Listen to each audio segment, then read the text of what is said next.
दोस्तों, आज हम आपको एक ऐसे कातिल की कहानी बताएंगे जिसको तारीख के सबसे बड़े और खौफनाक सीरियल किलर्स में से एक माना जाता है। इस शख्स ने सफाकी और दर्दनाक तरीके से बहुत से लोगों की जान ली। सबसे पहले आपसे गुजारिश है कि हमारे चैनल को सब्सक्राइब कर लें ताकि इस तरह की मजीद इंफॉर्मेटिव वीडियोस आप तक पहुंचती रहें। इस सीरियल किलर की अगर बात की जाए तो इसका नाम H.H. होम्स था और ये अमेरिका के शहर शिकागो का रहायशी था। ये शख्स 1861 को पैदा हुआ और बचपन से ही बहुत ज्यादा ज़हीन था और तालीमी मैदान में कामयाबियां हासिल किया करता था। इसने मेडिसिन में तालीम हासिल की और एक फार्मासिस्ट बन गया। 1885 में होम्स ने एक फार्मेसी में काम शुरू किया। जब इस फार्मेसी के मालिक का इंतकाल हुआ तो होम्स ने इसकी बेवा को इस चीज पर आमादा कर लिया कि वो फार्मेसी का मुकम्मल कंट्रोल इसके हवाले कर दे और इसके फौरन बाद ही वो औरत गायब हो गई, जिसके बारे में शुबा किया जाता है कि उसको इस शख्स ने ही कत्ल किया था। इसने अपने फार्मेसी का काम शुरू किया और इसकी कमाई से एक इमारत खरीदी जिसको ये होटल बनाने का इरादा रखता था, लेकिन इसके जहन में एक और ही घिनौना मंसूबा चल रहा था और वो मंसूबा था लोगों की जान लेने का। इस मकसद के लिए इसने इमारत का डिजाइन भी इसी तर्ज पर बनाया था। इस इमारत में तहखाने भी बनाए गए थे जिसमें इंसानों को जिंदा जलाने के लिए भट्टियां भी थीं और लोगों को तेजाब से जलाने के लिए बड़े बड़े ड्रम भी हासिल कर लिए गए थे। इस 3 मंजिला बिल्डिंग में जहरीली गैस से लोगों की जान लेने के लिए गैस पाइपलाइंस का जाल भी बिछाया गया था।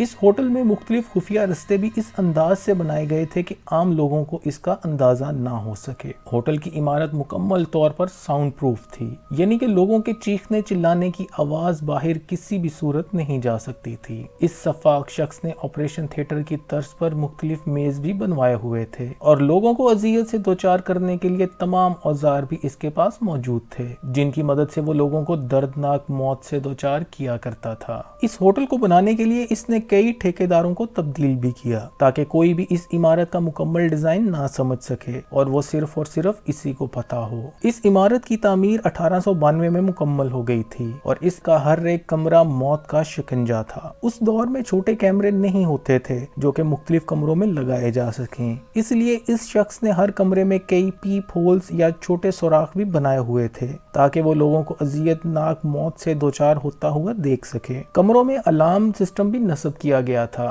ताकि अगर कोई शख्स भागना चाहे तो इसका पता चल सके। लोगों की जान लेने के बाद ये शख्स लाश को तहखाने में ले आया करता था और उसको ऑपरेशन थिएटर जैसे मेज के ऊपर लटाकर लाश के साथ मुख्तलिफ किस्म के तजुर्बात किया करता था। किसी लाश को तो वो जला दिया करता था और किसी को तेजाब के ड्रम में फेंक दिया करता था। इस जनूनी शख्स ने दर्जनों लोगों को इस तरह मौत के घाट उतारा। इन लोगों में एक मासूम लड़की एमिली भी शामिल थी जिसकी मौत की कहानी बहुत ही दिल दहला देने वाली है। इसको होम्स ने अपनी सेक्रेटरी की हैसियत से मुलाजमत देने के लिए बुलवाया और कहा कि वो इसे 3 गुना तनख्वाह देगा। जब वो लड़की आई तो इसके पास कुल जमा पूंजी के $800 थे। इस शख्स ने उसको बहला फुसला कर उससे सबसे पहले वो रकम हथियाई कि वो इस रकम को किसी अच्छी जगह पर इन्वेस्ट करेगा और उसको मुनाफा दिया जाएगा। कुछ अरसा गुजरने के बाद उस लड़की ने वापसी का फैसला किया और अपने इस फैसले के बारे में एक पड़ोसी को भी आगाह किया। जैसे ही होम्स को ये पता चला कि वो लड़की जाना चाहती है तो उस दिन के बाद से उस लड़की को जिंदा नहीं देखा गया।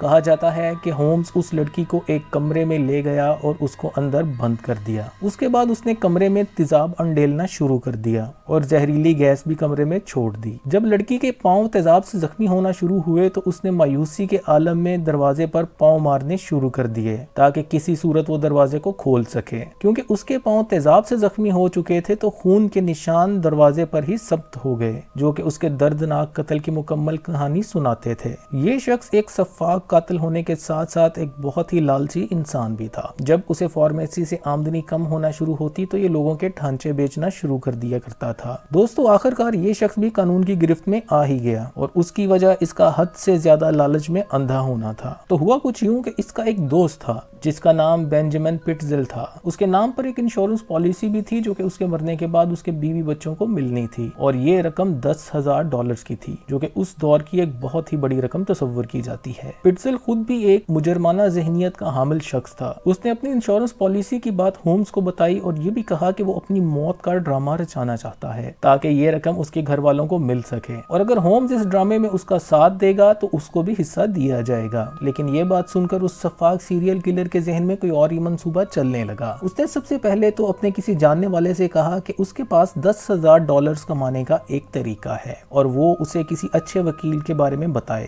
جس سے اس نے کچھ چیزیں ڈسکس کرنی ہیں، اور اس کو یہ بھی کہا کہ میں اس کے عوض میں تمہیں $500 دوں گا۔ تو ہومز کے دوست نے اس کو ایک وکیل کے بارے میں بتایا جس سے اس نے اس اسکیم کے بارے میں معلومات لی، اور جب اس کو یقین ہو گیا کہ اس کے دوست پٹزل کے مرنے کی صورت میں $10,000 اس کی فیملی کو ملنے ہیں، تو ہومز نے خود ہی پٹزل کو سچ مچ میں مار دیا اور اس کی لاش کو زندہ جلا دیا تاکہ یہ ایک خودکشی کا واقعہ لگے، اور ظلم کی انتہا کرتے ہوئے پٹزل کے 3 معصوم بچوں کو بھی موت کے گھاٹ اتار دیا۔ اس سب کے بعد ہومز نے انشورنس رقم حاصل کرنے کے لیے ہاتھ پاؤں مارنا شروع کر دیے، لیکن دوستو اب قدرت کے انتقام کی باری تھی۔ ہومز اس شخص کو $500 دینے سے مکر گیا ہوا تھا جس نے اسے وکیل سے ملوایا تھا۔ اس شخص نے اسی غصے میں پولیس کو ایک خط بھی لکھ دیا کہ ہومز نے اسے $10,000 کمانے کے لیے ایک وکیل کی مدد حاصل کرنے کا کہا تھا اور اس کے بدلے میں اسے $500 دینے کا بھی کہا تھا، اور جیسے ہی اس شخص نے اسے وکیل سے ملوایا تو وہ اپنے $500 دینے سے مکر گیا۔ تو دوستو اس موقع پر پولیس کو شک ہوا کہ شاید ہومز نے ہی پٹزل کو قتل کیا ہے، کیونکہ پٹزل کے نام پر $10,000 کی ایک انشورنس پالیسی ہے۔ تو اس کے بعد پولیس نے ہومز کی تلاش شروع کر دی۔